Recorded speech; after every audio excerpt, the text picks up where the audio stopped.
Already ನಿಮ್ಮ screen ಮೇಲೆ ಕಾಣ್ತದೆ 2026ನೇ ಸಾಲಿಗೆ ಸಂಬಂಧಿಸಿದಂತೆ SSLC ವಿದ್ಯಾರ್ಥಿಗಳಿಗೆ ಮಾದರಿ ಪ್ರಶ್ನೆ ಪತ್ರಿಕೆಯ ಉತ್ತರಗಳು. ಆಯ್ಕೆ ಪ್ರಶ್ನೆಗಳು. ಮೊದಲನೇ ಪ್ರಶ್ನೆ, ಮೈಸೂರು ಸಂಸ್ಥಾನದ ರಾಜ್ಯಗೀತೆ ಕಾಯೋ ಶ್ರೀ ಗೌರಿಯನ್ನು ರಚಿಸಿದವರು? ಇದರ ಉತ್ತರ ಆಪ್ಷನ್ ಸಿ ಬಸಪ್ಪ ಶಾಸ್ತ್ರಿ. ಪ್ರಥಮ ಮಹಾಯುದ್ಧ ಕೊನೆಗೊಳಿಸಿದ ಒಪ್ಪಂದ? ಆಪ್ಷನ್ ಸಿ ವರ್ಸೆಲ್ ಒಪ್ಪಂದ. ಶಾಂತಿಯನ್ನು ಕಾಪಾಡುವ ಉದ್ದೇಶದಿಂದ ಸ್ಥಾಪನೆಯಾಗಿದ್ದ ಲೀಗ್ ಆಫ್ ನೇಷನ್ಸ್ ವಿಫಲವಾಗಲು ಕಾರಣ?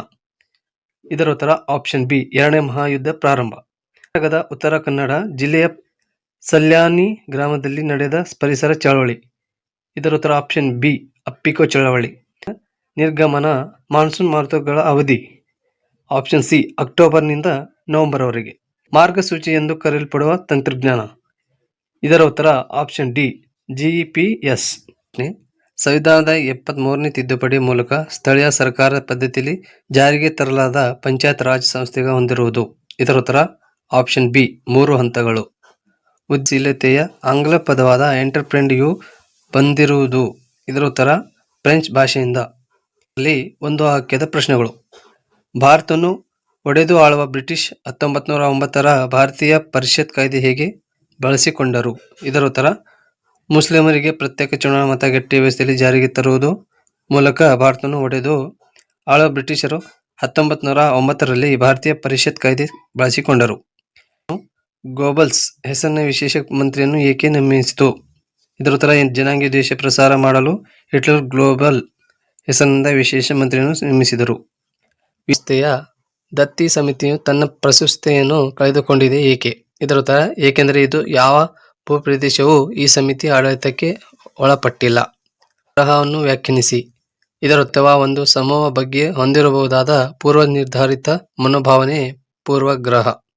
PL ವಿರುದ್ಧ ಚಳವಳಿ ಏಕೆ ಹಮ್ಮಿಕೊಳ್ಳಲಾಯಿತು? ಕಾರ್ಯಾಗಾರದಿಂದ ಹೊರಬರುವ ರಾಸಾಯನಿಕ ಅಂಶಗಳಿಂದ ಪರಿಸರ ನಾಶವಾಗುತ್ತದೆ ಎಂದು PL ವಿರುದ್ಧ ಚಳವಳಿ ಹಮ್ಮಿಕೊಳ್ಳಲಾಯಿತು. ಗೋವೆಯನ್ನು ಭಾರತದ ಮ್ಯಾಂಚೆಸ್ಟರ್ ಎಂದು ಕರೆಯುತ್ತಾರೆ ಏಕೆ? ಇದರ ಉತ್ತರ ಏಕೆಂದರೆ ಇದು ಭಾರತದಲ್ಲಿ ಅತಿ ಹೆಚ್ಚು ಗತ್ತಿ ಗಿರಣಿಗಳನ್ನು ಹೊಂದಿದೆ.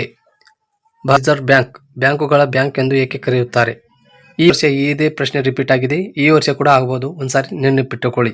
ಇದರ ಉತ್ತರ ಬ್ಯಾಂಕುಗಳಲ್ಲಿ ಎಲ್ಲ ಚಟುವಟಿಕೆ ಭಾರತೀಯ ರಿಸರ್ವ್ ಬ್ಯಾಂಕ್ ನಿಯಂತ್ರಿಸುತ್ತದೆ. ಇಷ್ಟು ಉತ್ತರ ನಿಮಗೆ ಗೊತ್ತಿರಬೇಕು. ಸರ್ಕಾರದ ಮುಗುಂಡ ಪತ್ರವನ್ನು ಲೋಕಸಭೆಯಲ್ಲಿ ಯಾರು ಮಂಡಿಸುತ್ತಾರೆ? ಹಣಕಾಸು ಸಚಿವರು ಕೇಂದ್ರ ಸರ್ಕಾರದ ಮುಗುಂಡ ಪತ್ರವನ್ನು ಲೋಕಸಭೆ ಮಂಡಿಸುತ್ತಾರೆ. ಒಂದು ಪ್ರಶ್ನೆಗೂ 2 ರಿಂದ 4 ವಾಕ್ಯಗಳಲ್ಲಿ ಉತ್ತರಿಸಿ ಅಂತಿದೆ.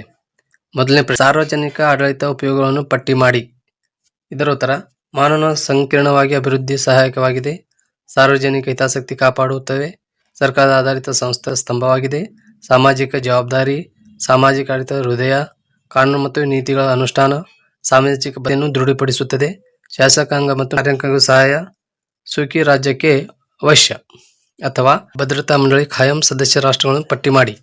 ಈ ಪ್ರಶ್ನೆ ಕೊನೆಯ ಎಕ್ಸಾಮ್ ರಿಪೀಟ್ ಆಗಿದೆ, ಒಂದ್ಸಾರಿ ಇದನ್ನು ಕೂಡ ಪ್ರಾಕ್ಟೀಸ್ ಮಾಡಿಕೊಳ್ಳಿ. ಇದರ ಉತ್ತರ ಅಮೆರಿಕ ಸಂಯುಕ್ತ ಸಂಸ್ಥಾನ, Russia, United Kingdom, France, China.